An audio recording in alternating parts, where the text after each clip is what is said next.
So yesterday I was talking about the principles of trials and I had discussed some of the principles. So I would like to add one more principle which I had not mentioned earlier. So I will talk about it and I will explain it also. The explanation will be very short. I will not be elaborating it, but the explanation will be enough for a layman to understand what does that mean. So the principle is that whenever a proceeding is undertaken or is initiated, the defense or the prosecution both have to provide the papers or the evidence in advance to the both parties. If prosecution has something to present before the judge, the prosecution is under the obligation of the law to provide the copy of the evidence to the defense side. If it has not been done, then the magistrate or judge will request the prosecution to do that, because if it has not been done, then it would be against the principles of trial. So why is it done that? Because it gives a fair chance to the other side to prepare and gives time as to how to prepare oneself from the allegation or evidence which is being put forward. So it is a necessary principle. If it is not done, then I consider it to be illegal trial. So now the next topic that I'm going to take is the tension in the relationship between India and Canada. So what happened that G20 had been convened in India. It was the last function that was to be held in India. So all the heads of the countries of G20 visited India and it went well, it went smoothly. But what happened that when the Prime Minister of Canada went back, he made a very gruesome allegation on India that Indian government is involved in the killing of a Canadian citizen who was an Indian by origin but had taken the citizenship of Canada. Later, it was found out that he went to Canada by giving fraudulent papers. The passport was not genuine, it was not authenticated.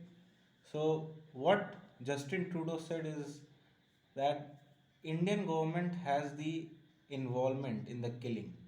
Now, he hasn't presented any kind of evidence in order to support his statement, and now this has been discussed all across the media fraternity that how could a prime minister of a country could make such allegation. And the murder had taken place in June. It had taken 3 months ago, but he made this statement now. Now there are many reasons why is he doing that. He has been doing that because firstly there is a apprehension that he is going to lose the election which will be taking place next year, which is due now, and he doesn't want to lose the election and he still wants to remain in the power. So he is doing that in order to save his seat. I mean, nobody wants to lose the power. It is very normal thing. It's not a big deal. But the way that he has tried to defend himself or to popularize himself again in the people of Canada, because his popularity has declined very rapidly, and this is an indication that he may lose the election next year. And you know what happened when he visited India, that there was a technical snag in the aeroplane in which he came, and Indian government also offered an aeroplane, but he did not accept. Rather, he chose to stay in the hotel for 36 hours. And once the technical snag was done away, he decided to fly back. But he did not take the help of Indian government. He was appearing to be very friendly, but he wasn't friendly. Rather, he was being very cynical. I don't know why. Why was he doing that?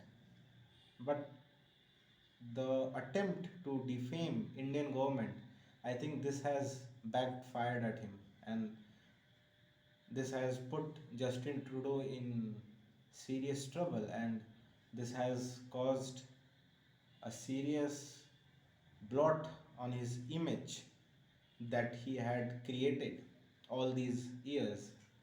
So this is going to be a very gruesome problem for Mr. Trudeau because he has been supporting the anti Indian elements in Canada. Well, as a Prime Minister, it is his duty to ensure that the relationship between two countries must evolve in a more stronger form. But he has not been doing anything which can be said a step towards a concrete relationship. Rather, he has weakened the relationship which we had. I don't know what will he do, and some of the bureaucrats and even bureaucrats from America who are there working as diplomats, they made a statement that even if Trudeau loses the election, India and America can still build a very good relationship with Canada. So if he remains in power or not, it doesn't matter at all. It doesn't concern the both the countries. It's just a matter for Trudeau because what he has done is that he turned a domestic matter into a foreign policy matter. Now, because of that, there is an apprehension in India also that are Sikhs involved in such activities? Because who are these Khalistanis who have been asking for this separate state, this secessionist movement that has been going on, which was very much active in 1980s and 1990s, because of which Punjab had to suffer a lot. So now, Women Reservation Bill 2023 has been presented in the Lok Sabha. It was passed, then it was presented in Rajya Sabha, and it was debated that what impact it will have on the society and why political justice is important for the women. That women constitute half of the population of the society. If they will not get the political justice, how can we improve the condition of women? Because political rights are important. And what is political justice? Political justice is conferring the political rights to women, and it is not a hidden fact that women were deprived of such rights which were entitled, which women were entitled to get, so they didn't get. So what this government has done is quite commendable, and I applaud the move that has been made by the present government, the current government, and I thank Mr. Modi that he brought this bill. But you know, you cannot say that he did this only for the welfare of the women. He is a politician, that's a very well known fact, and he did it in order to appease women. And reservation bill has this provision that 50, not 50%, but this is what the Congress had demanded, because the opposition leader Mr. Kharge said that the reservation should be given 50%. They should be given 50% reservation in Lok Sabha and Rajya Sabha. But why didn't they pass this bill? Many politicians asked that if they were so concerned about the women's right, why didn't they introduce the bill when they were in power? And they made, after that, they presented some arguments and they said that we tried our best, but because of the hurdles, we couldn't pass it. And this bill was in the process for the last 27 years. So even Mr. Narasimha Rao brought this bill, but he couldn't pass it. He failed. Then Manmohan Singh also tried a bit, but he couldn't make it. But this time, this government got successful, and they brought this bill and they passed. And they are, look, this government is very good at marketing. Whatever they do, they market it, and there is nothing wrong in that. If I have done something or if somebody has done something, they have the right to market it. So what they are doing is right. Everybody has the right to market himself. So I think from this act of the parliament, this is going to bring a very big difference in upcoming years. A new India will develop. India will be a progressive country from now onwards because women have been given the rights which they were entitled to get. Now there are certain apprehensions that why it has not been enacted. Though the bill has been passed, it has been given accent by the President of India, but why has it not been applied? Why is it not in force? Why is it not in motion? So the government made some statements. They said that right now the delimitation has not been done, so it is not completed yet, and still, uh, because the opposition has been asking that why this bill will not apply in the next general election, that is 2024 Lok Sabha elections. Why will it not be in motion? So these are the some arguments that have been made by the current government that it will be applicable from 2029 onwards. So this is something fishy. I also considered it. This is my personal opinion which I'm expressing. So I think that's need to be that's need to be I think need to be amended, and I think government must do something if they really concerned about the welfare of the women. Now the Italian prime minister was here. She came, she made some statements. She also interacted with the Chinese prime minister because president of China did not come. I don't know why. Maybe he was trying to give a message to India that India needs to stop doing what India has been doing. But our foreign minister has already made it clear that India will not stop doing what India has been doing. And China is free to do whatever China wants to do. But India will not change its position because India is firm on its position, and India has a very clear cut foreign policy which India will implement at all cost. India will fight for its interests. India will stand for its people. India will not lose even an inch of territory. India will not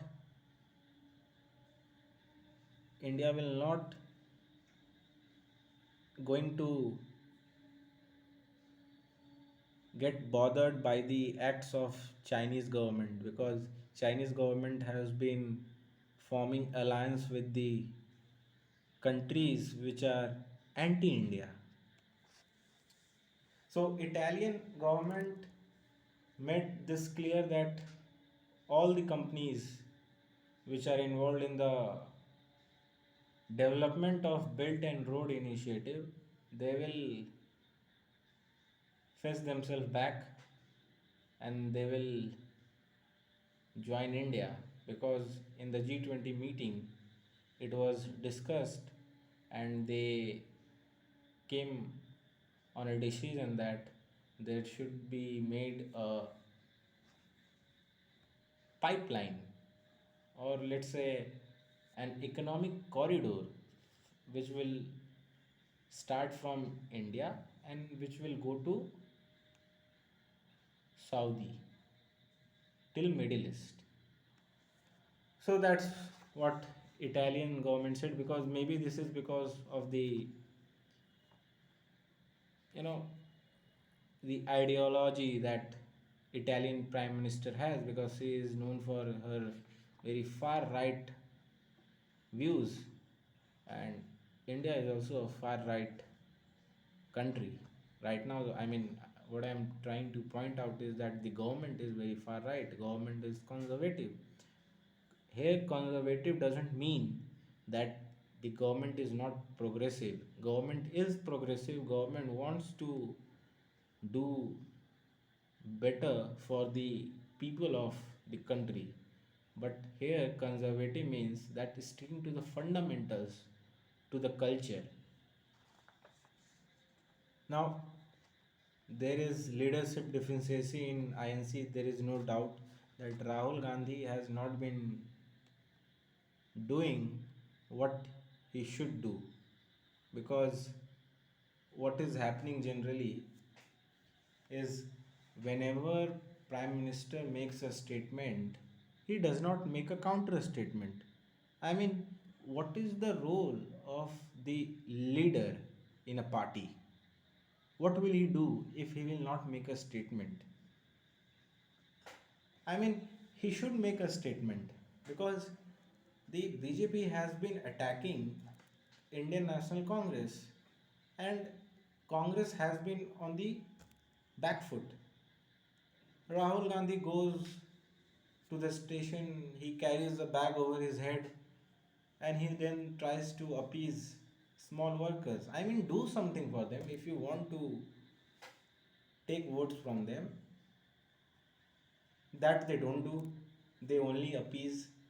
And when they lose election, they blame the people, that people do not understand what is needed. But is it not the responsibility of the party to explain to the people that what is happening in the country, what is right and what is wrong? I mean, how do they form opinion? I mean, if they are not voting in favor of you, that doesn't mean that they are against you. It simply means that you have not been successful in explaining them, you have not been able to convince them. Go and convince. Now, this is an art, and Mr. Modi knows this very well. He knows how to persuade people, the art of persuasion. So, I think there is a leadership deficiency, and that's need to be cured. Now, the government has also decided to introduce a bill regarding the lawyers' protection. But I was very hopeful that they would introduce the bill, but they did not introduce. Lawyers' protection bill is a necessity, because lawyers are attacked, lawyers are killed. There are many subtleties, there are many problems that are not told, they remain untold. So, I mean, it's a necessity for the legal fraternity. And I think all the leaders of the judiciary need to come together, and they need to raise their voice and they need to demand that please do this. Make police responsible for our protection, because we are involved in the business of administering the justice to the people. We represent them, and if we will not get protection, how will we do that? So 2024 general election, now that's a very important topic because this debate has been going on that what will happen, who will win, will BJP will get majority votes, or INC will INC will be, I don't know. This is very difficult to say right now at this moment because there is still a year left. But Rahul Gandhi has been making attempts, efforts, but these efforts are not effective because they lack marketing. Look, marketing is very important. Rahul Gandhi doesn't get the support which he should get. Maybe because he doesn't have that kind of people with himself. But I would request everyone to vote on the issues which are related to the welfare of the society, because our constitution works, strives for the welfare of the society, welfare of the country. The, the interest of the country should be kept at the top. That's what I believe. Now there is a very hot debate going on the Sanatan Dharma. What Udayanidhi Stalin said about Sanatan Dharma was very, it was a pathetic statement made by a politician. What he says that the religion which doesn't provide equality to the people doesn't deserve to be called a religion. Look, there are vices, there are drawbacks, but it would be wrong to say that this should be eliminated or destroyed. I don't support such thing. And it seems as if this is a deliberate attempt to incite people, to provoke them.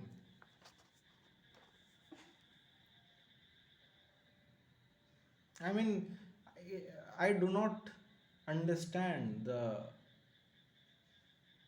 nature of these people, that why do they do this?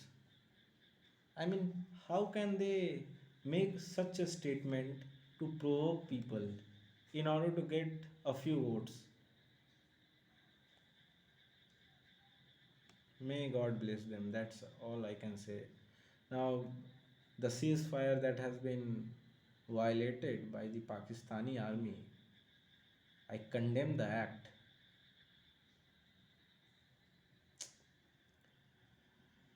The infiltration of the terrorists from the POK to the Indian side, to the Indian territory. I mean, what do they thinking? What are they thinking about? They think that they can disturb the people of India, they can hamper the growth of the country. No, they cannot do that, even if they wish to do. Because Indian army is fighting not just to defend this country, but with the objective of eliminating every single potential.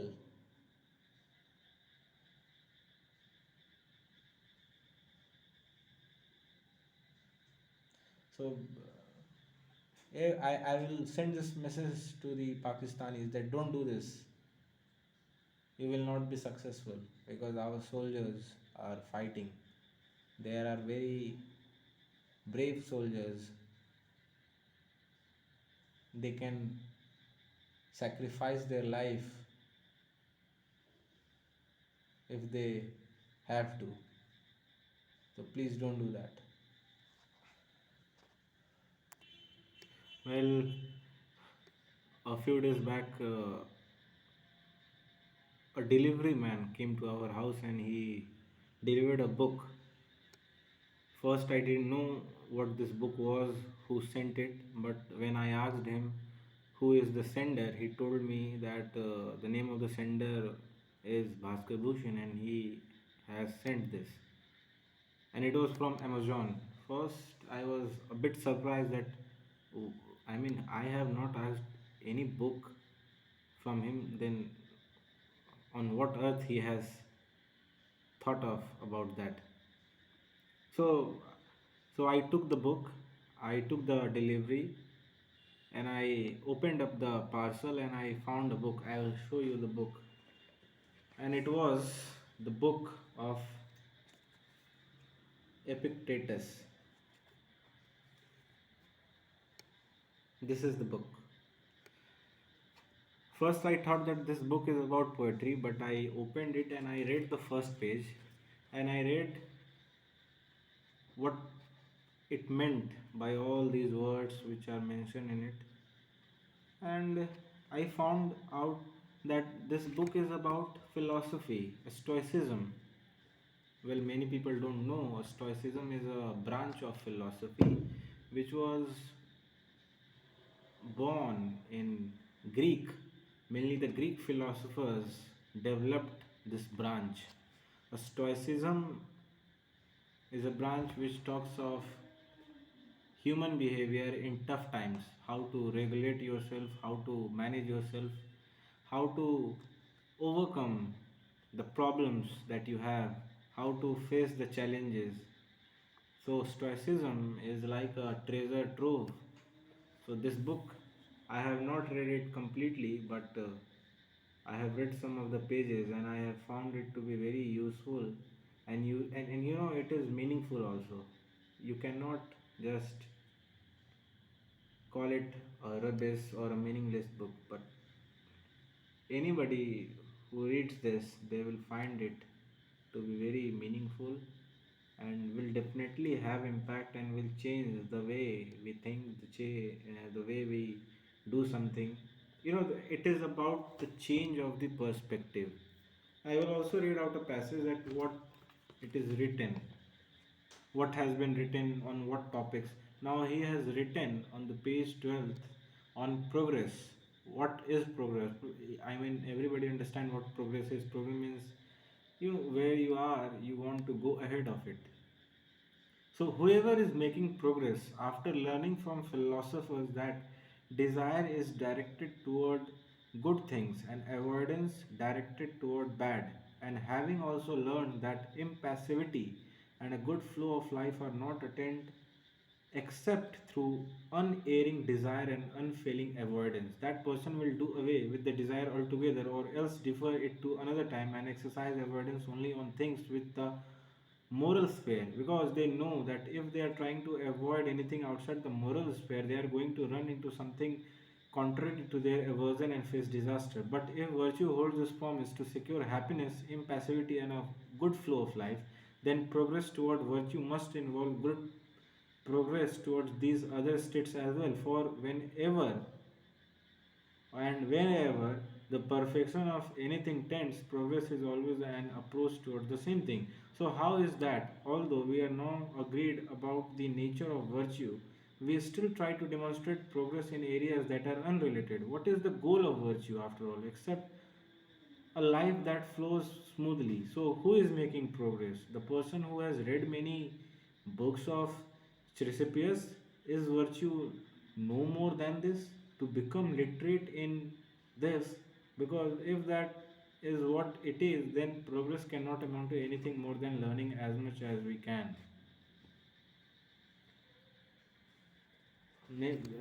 Highly insightful book. I would recommend everyone to read this as soon as possible if you want to change the way you have been living. If you have any problem, this is definitely going to do wonders. This book is wonderful, and this is the experience of 1,000 years that somebody has put in 100 pages. I mean, this is a very beneficial deal, I would say, on progress. He talked about progress. That progress doesn't mean just to know things. There must be some movement towards the goal that you have chosen.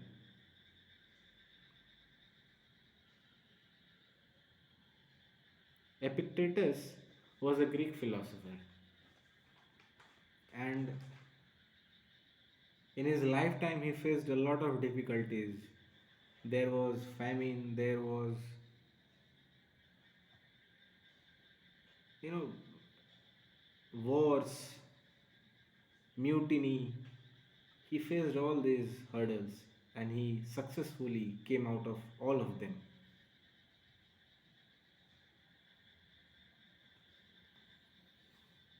So I will end it here. I will wind up the session. Thank you very much.